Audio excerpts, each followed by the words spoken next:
Hello, everyone, and welcome to Paula's Soapbox Live. My guest today has been on General Hospital, Days of Our Lives, The OC, and many other things. She also happens to be the producer, writer, creator, and star of a brilliant web series called Dating in the Middle Ages.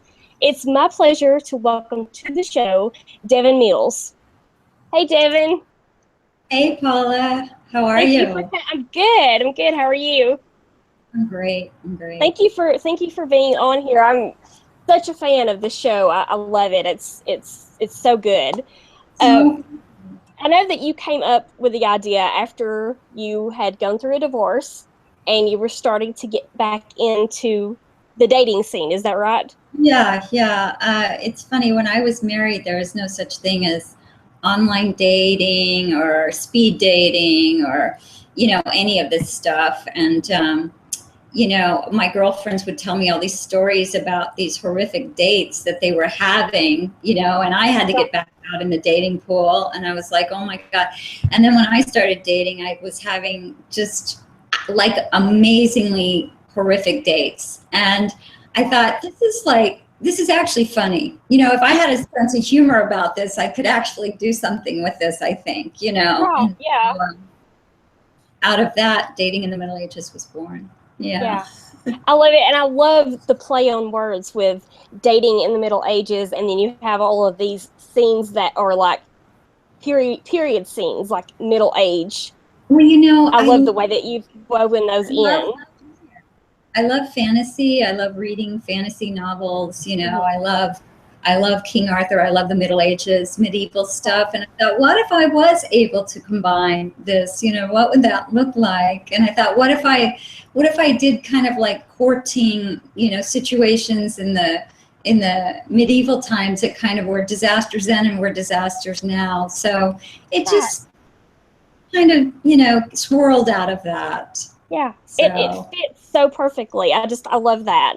And it kind of it complements your character because she is a historical romance novelist. So, Yes, yes. I totally love that. And in one of the teasers, we have like an old hag, stirring a cauldron and right.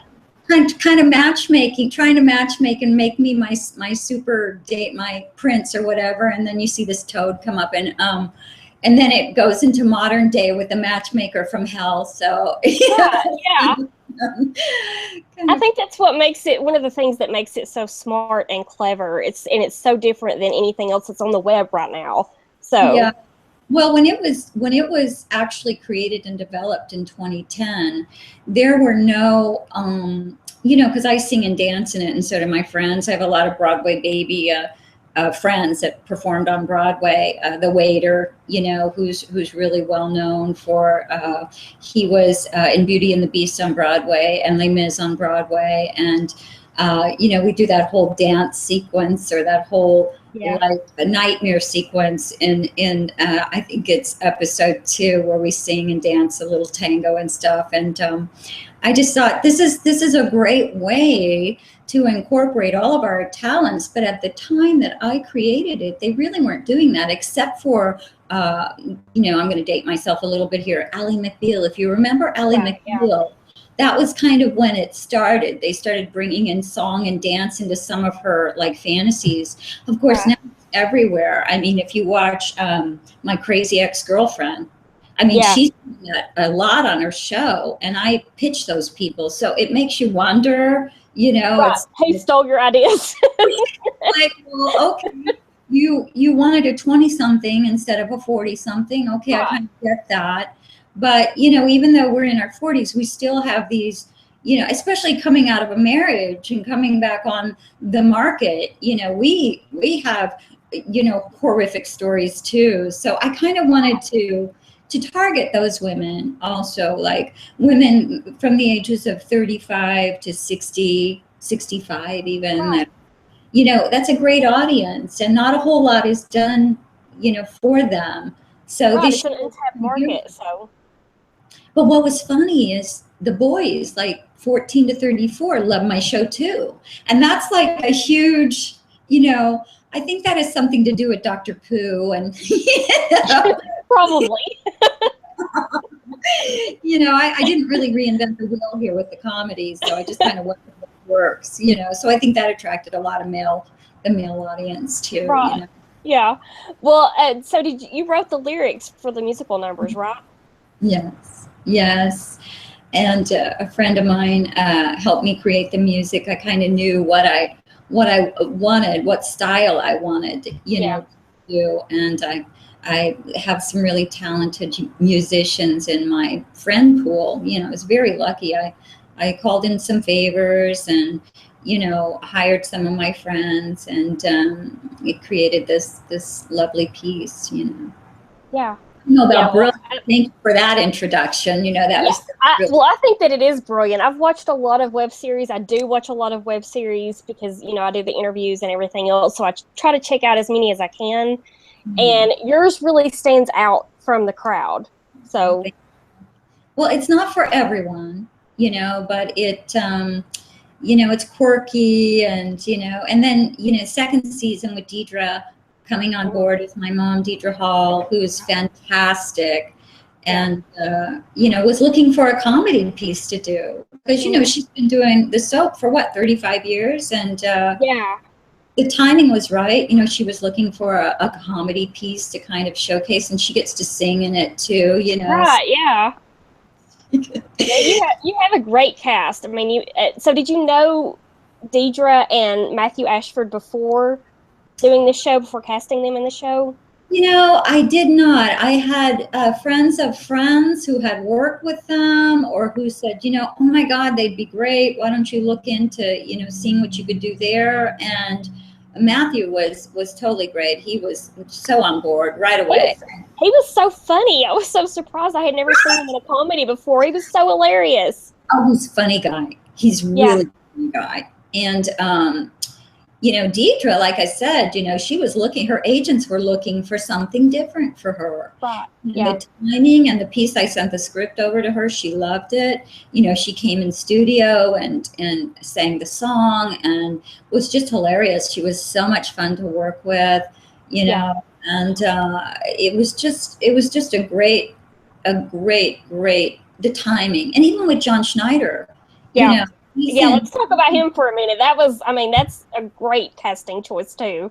So, and I just asked. What happened was I just asked, and they said, "Let's see the script." So I guess maybe that's something that the writing was okay, because they said, "Yeah, I want to do it." Yeah. And John and I became fast friends over this, and he is just an awesome guy. He recently, he's on the Have and Have Nots, Tyler Perry's soap, and he moved to Louisiana, and he bought a studio, like 40 acres, in Baton Rouge.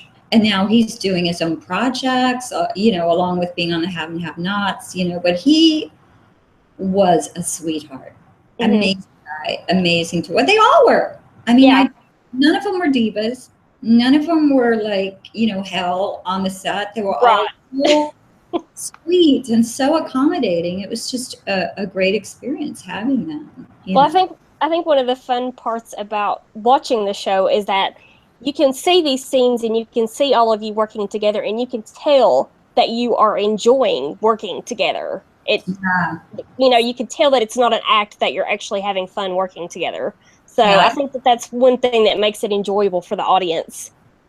Yeah, season 1 was especially fun with Chris and Stacy Eckstein, who were my DP director and producer on that. They're married and they're an awesome team.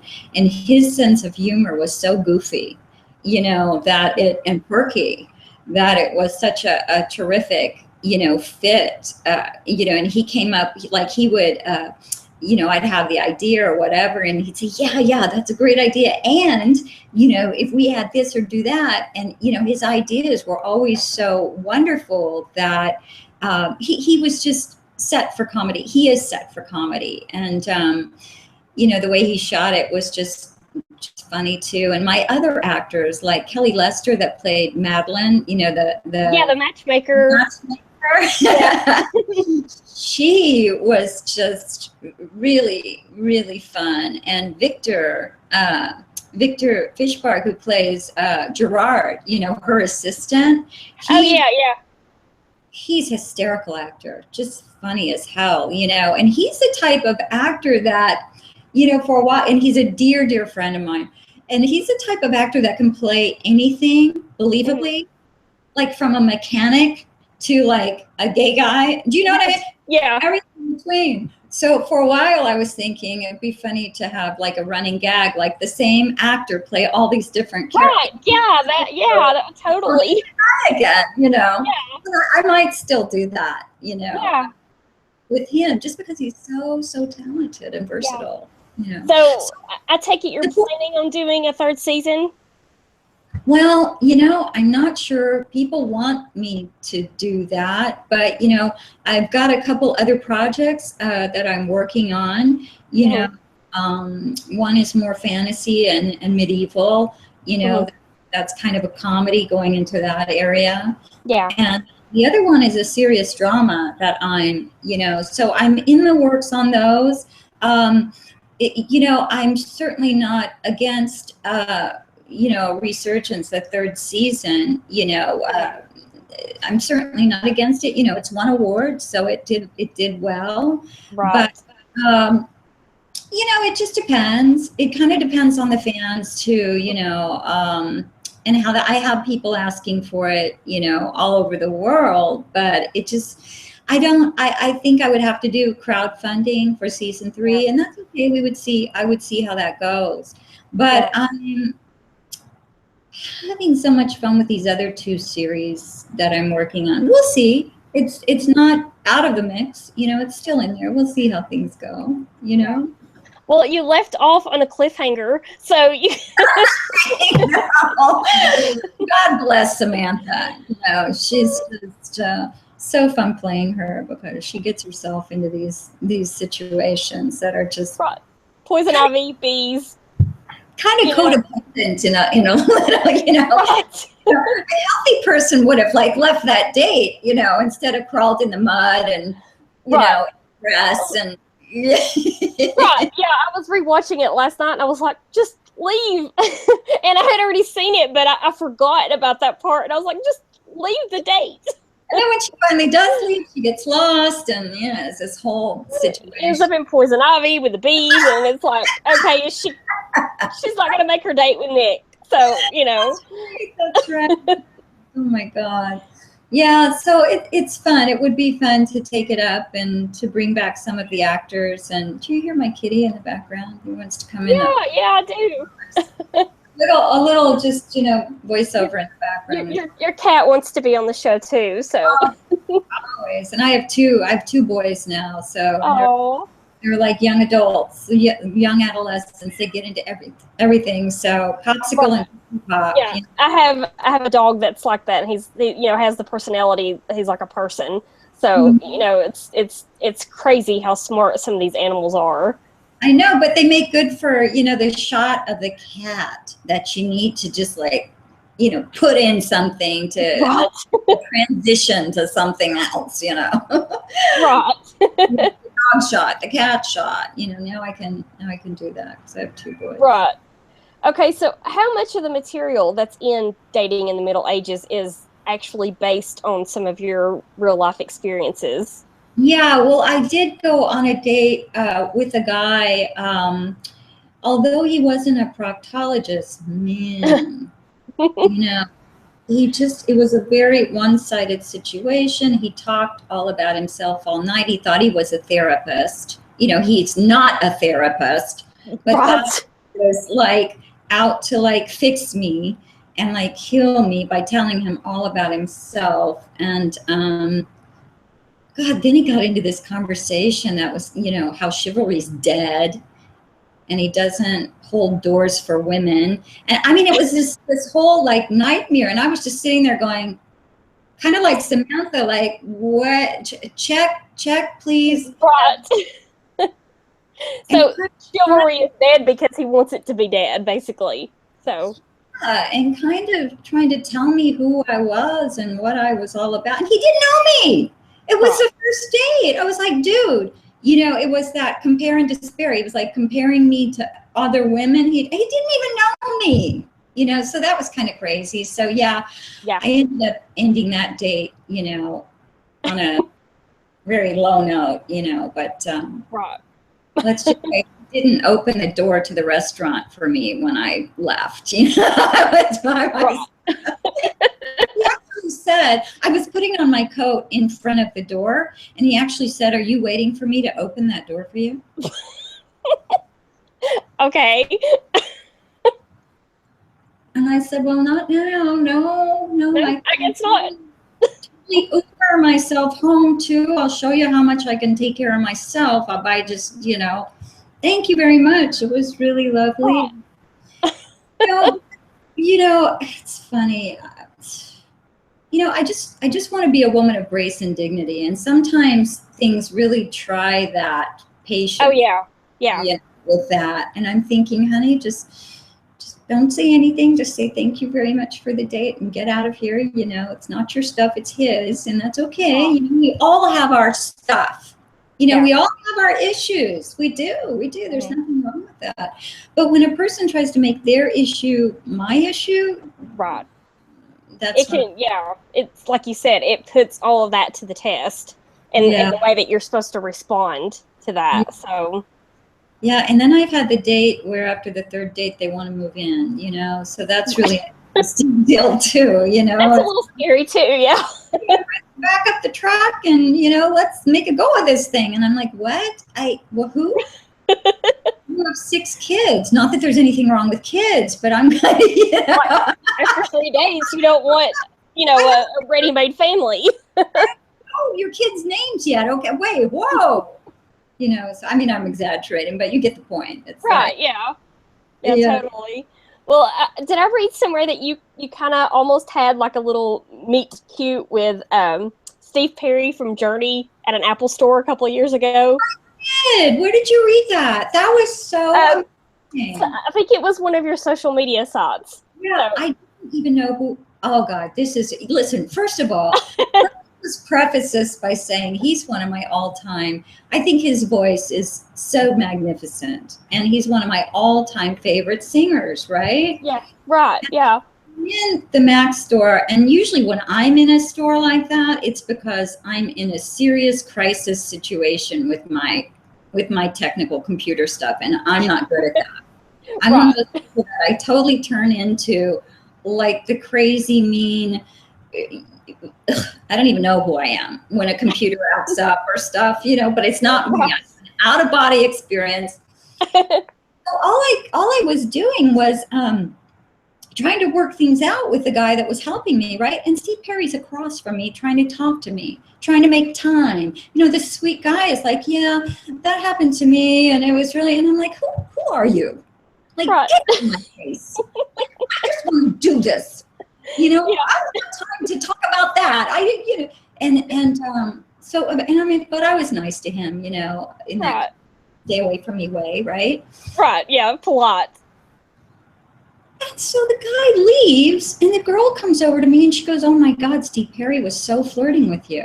And I'm like, "What? Who? Who was that? Who?" He had on like a baseball cap. And, the hair was cool. I didn't really recognize him at the time. And I'm like, wait, who? Yeah. Who? Wait a minute. Sing me one of your songs, I'm so sorry. But, so that was interesting. Yeah, that is an interesting story. It's too bad that you were so immersed in your computer that, you didn't know who it was. Might be a fun little skit for a little show if somebody, a star comes in and tries to make time with somebody. Yeah, it's a great story. Like totally into it, doesn't even realize who it is till the end anyway. Right. Yeah. So we talked about the quality of your web series. So do you worry that with like the massive amount of content that's on the web, that something that you've obviously worked hard at, has a great production value, will get lost in the shuffle of that? Well, that's like the biggest pet peeve of mine, what you just mentioned. So you're Yeah. like opening up a whole new can of worms with me. And, Right. anybody can put up anything. Right. And not that there's anything wrong with that. There's nothing wrong with that. There's no regulation. Right. There's no, hey, buddy, fix that sound before you put that up because I can't, or, that's blurry or out of focus or the writing just really sucks. Sorry. I mean, there's no easy way. There's no gentle way to say it. But, and you can, anybody, three guys sitting on a couch can put stuff up, and they have. Yeah.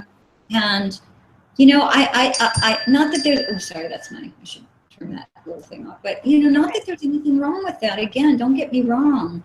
But, and at the same time, are we trying to create stuff? Are we trying to create like top quality stuff that people will sit down and grab their glass of wine and chocolates or popcorn and watch and like Netflix has? What are we doing here? Or like Hulu or some of these great things. What are we doing here?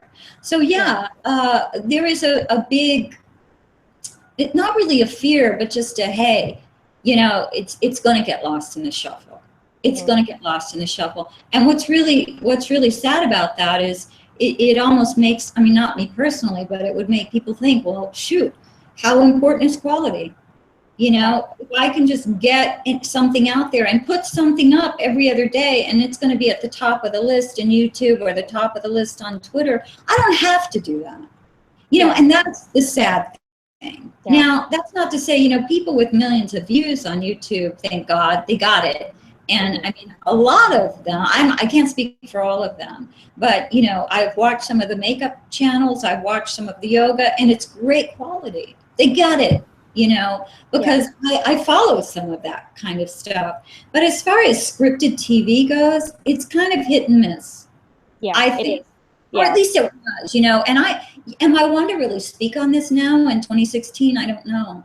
My days of really watching a ton of web series, online. I have my favorites, but it's like my days of sitting in front of YouTube and really, really watching web series, I got burnt out because there wasn't good ones. Yeah. There wasn't. There's a lot of bad ones, and you can tell the people who have put in the time and the energy and the work and the effort toward making something good. And you don't have to have a lot of money to make something good, but you can tell when someone hasn't even put in any effort. That's right, but good equipment, right? And know your lighting. Of course I say that, but it's like, it's like pay for the lighting, pay for the sound. If there's two pieces of or bits of tips or advice I could give filmmakers, it's like pay for that. Don't scrimp on that. And even a script person, I mean, you can get a script girl or guy for, I don't know, $50 a day. It's so important for the continuity. To have somebody sitting on set and saying, no, your hand was like this, not this, in that last scene. Right. Yeah, you need that extra set of eyes. Or no, you had a pencil in your hand, not a pen. Or no, it was a different glass and it was filled to here, not here. You'd be surprised. It's little details like that are so important. On the first season, we had a script girl, but we were also such seasoned actors that we took care of each other. Oh, no, your hand wasn't there. It was there. Like if she didn't see, I was really lucky to have such seasoned actors, and we all took care of each other. And I would even say, oh, you were facing that way more, not that. The little details, the devil's in the details. And those kind of things matter when you're going up for awards, when you're going in competitions, or when you just want to create a cool story, that flows, smoothly. So, I mean, that's the filmmaker side of things, and that's the more technical side of things. But, I learned a lot. I learned a lot, not only as an actor, but, watching the directors, working with the producers, it's amazing. And I still have a lot more to learn, and that's okay. Yeah. Now I say that, and I'm here to say that if you're a serious filmmaker or a serious actor and you want, web series are a great place to start, to learn to do that kind of stuff. So, you know, if you don't have the lighting quite right on the first episode, but by the third it is, you know what I mean? It's like, Right. if somebody's learning how to do something, and that's awesome. That's awesome too. And web series can be great for that. Yeah. Well, I mean, you know, I think that a lot of people are willing to ignore things like the lighting and like a few of the technical things, like you mentioned, with like the glass not being where it was, or, you know, somebody having a pen in their hand instead of a pencil or whatever, if the content is good. Yeah. And there's not always good content. No, that's the problem. Yeah. And, you know, sometimes it's hit and miss, even with the names in the industry. So, you know, how do you keep your product, your content, smart and brilliant, you know, or at least, you know, enjoyable and sustainable? You know, how do you do that episode to episode? You know, because at the end of the day, it's all about the writing. You know, it's all about a good story. Yeah. And if you don't have a good story to start with, people aren't going to want to be. I've turned down, people wanted me to be in their web series. And I say, can I read the script? Yeah. And bless their hearts, you know, and this is nothing against them. They're trying, they're doing their thing. But there are some projects for me personally, if the writing's not really good, I don't want to do that. Yeah. You know, I've been doing this for a long time and I don't need to do that, you know? Yeah.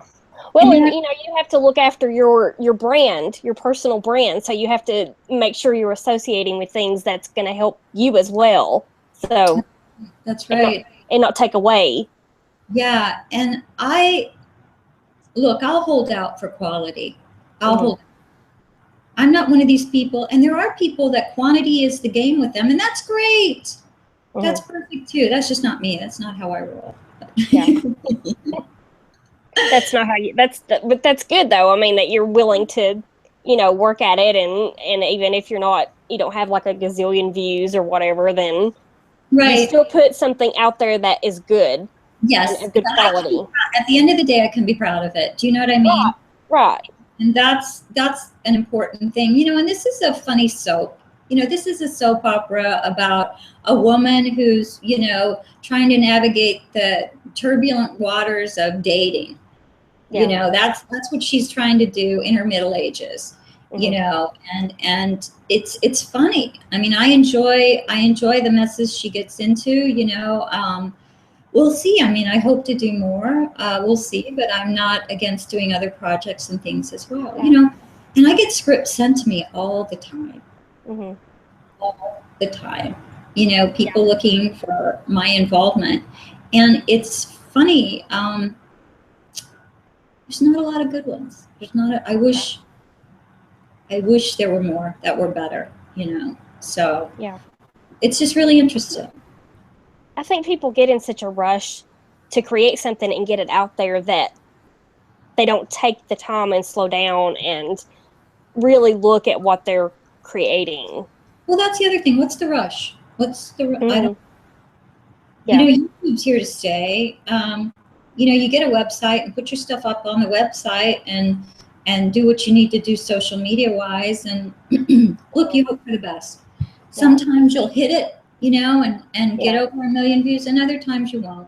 Yeah. But if it was your love, if it was something you really believed in, you know, and you saw it through from beginning to end, and you lay down at night and feel good about what you did, that's the most important thing, I think.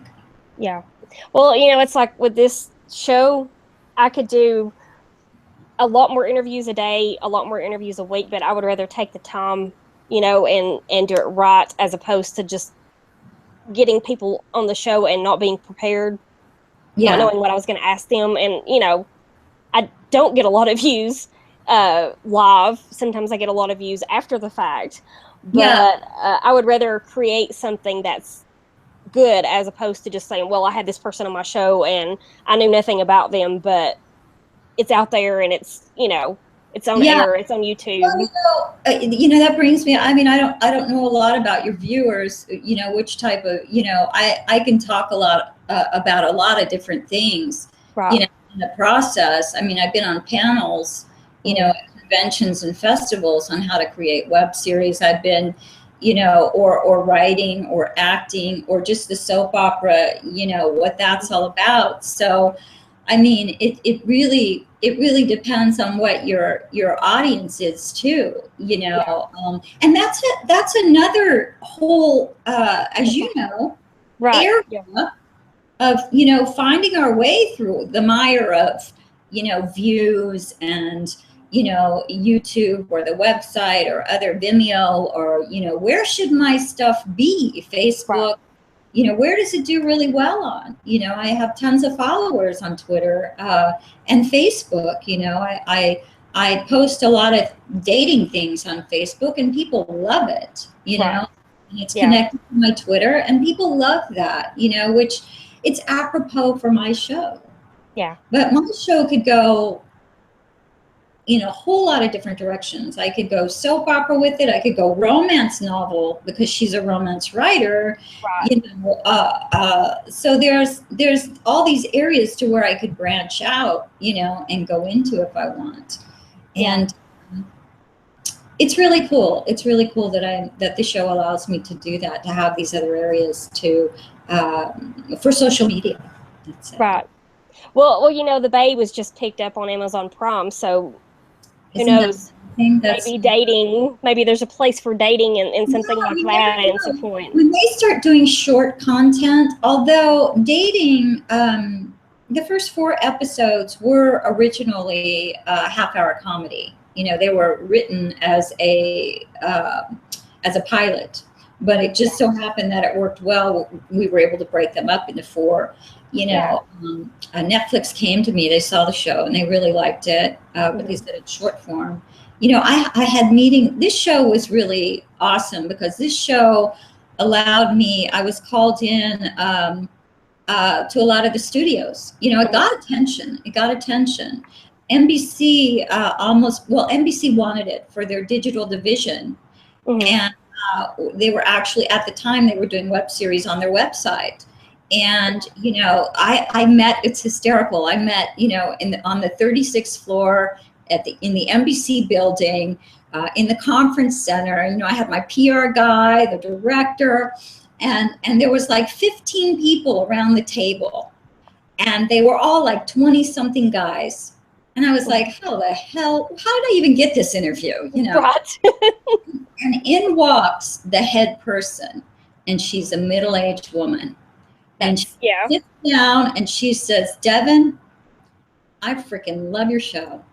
And we want your show and we can get sponsors for it, la, la, la, la, la, la, la. And in the center of the table was Rockefeller Center on the line. So I had New York on the telephone in the center of the table saying, yeah, whatever she wants, yeah. The woman, you know, which, what's her name? She's no longer there. Well, what happened was they wanted my show. And she said, I'll be in touch with you for 2 weeks, in 2 weeks, and we'll tell you how we're going to put it on the docket, you know, how it's going to go. In 2 weeks, the division shut down completely. There was no more web series on there. Their whole digital division shut down. So that was like a huge heartbreak because I was so close. This woman, like a champion for the show. She was like, I watched it. I love it. We're going to do it. It's going to be great. We're going to give you money, basically, and bring on stars, and it's going to be fun, and nothing. So, but okay, you know what, Paula? You know what? The show got me that interview. So that was such a win. You know, the show got me into CBS. They loved the show, and they said it's too much like The New Adventures of Old Christine. I said it's nothing like that show. It's nothing like, no. And why wouldn't you watch the show? Yes. Why wouldn't you want it? That show's in syndication. Anyway, whatever. You know, so it's okay because again, the show got that kind of attention. So that was just confirmation that I was on the right track, you know, with it. So we'll see. Will there be a season 3? I hope so, but we'll see. There's other stuff in the works too. Right. So Well, do you want to talk about some of your newer projects for a minute? I know you have to go pretty soon, so I want to. I'll just say one of them is a relationship drama that has to do with, dare I say, very unhealthy relationships, very unhealthy intimate love relationships, and how people maneuver those waters and come to terms with, should I stay or should I go? And there's right now there's 3 leads, or possibly could be 4. And then the other one, I don't want to give too much away because it's so darling, but I'm into fractured fairy tales. I write fractured fairy tales. So, you take a fairy tale and you completely redo it from a different character, maybe a smaller character in the story's point of view. Right. Okay. And you kind of, what would happen if, the prince didn't kiss Sleeping Beauty, but kissed the maid instead? You know what I mean? It's like, so to tell you, to be, really well-rounded about that, not give you too much away. That's a comedy. That's a comedy, and I'm working on that. And it's called A Fairy Tales, and it's actually about a fairy who's telling the stories of what, fairy tales gone wrong. Right. Yeah. So that's that.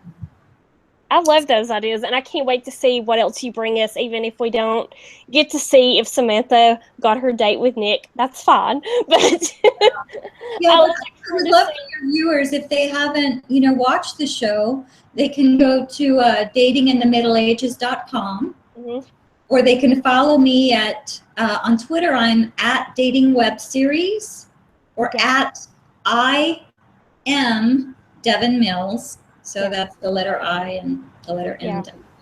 And just, on my Facebook page, I've got a Dating in the Middle Ages Facebook page. They can like that. Yeah. But, it's all about emotion. Yeah. Well, when I first watched the show, it's probably been a couple of years since I first watched the show, and I had meant to have you on as a guest on this show, and for whatever reason, I just never, reached out. But I promoted the show a little bit, so I think that I probably need to start doing that again, because a lot of my followers are soap opera people. So I so appreciate everything you do. Believe me, I really thank you from the bottom of my heart. And people get hooked on this show, they're going to watch the other things that you. Yes. Well, Devin, I know that you have to go. I know that you're kind of on a tight schedule and you're very busy. So I will let you go, but I just want to say thank you so much for coming on today. I appreciate it. It was an honor to have you here, and I would love to have you back at some point. So I love it, sweetie. Thank you so much. It was so much fun. Yeah. Well, thank you. I had fun too. Okay, Devin Mills, the show is Dating in the Middle Ages. So datinginthemiddleages.com. You can binge watch seasons 1 and 2. So if you love soap operas, then you're going to love this. It's got John Schneider, and it has Deidre Hall and Matthew Ashford. So great cast, great content. So thank you. Thank you so much. Bye-bye.